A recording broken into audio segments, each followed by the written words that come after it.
her liam lai ngei hian ka sui lung len hi liam pui ve te che chor thapui an len na so va en na thin la ya ka ve va shil ro aron thil che sin ka eng ring hian tiang che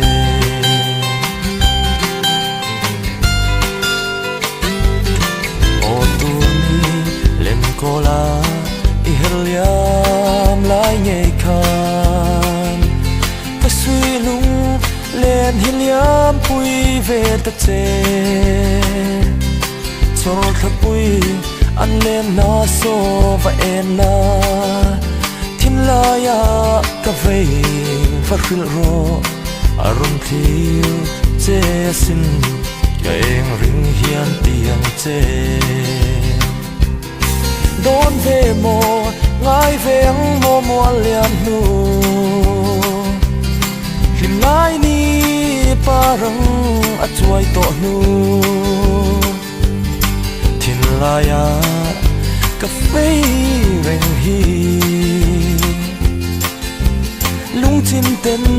shil kan wa mang ne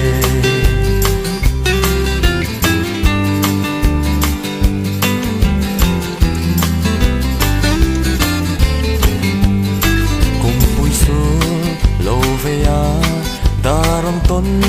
le ni chua ka fe ber chi bai ka buk anga idam mo tin na ban ka vuanang thin la ya i khat liam etien tlai khwa po var dunin du thu ayang ka sam ngeyang don ve mo ngai ve ang mo mo liam nu lim lai ni parang a chuai to nu thil la ya ka fe reng hi lung chim ten shil kan wa mang e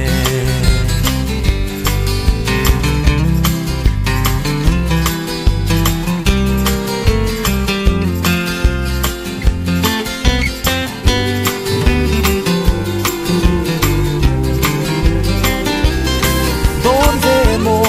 ngai ve ang mo mo liam nu lim lai ni parang a chuai to nu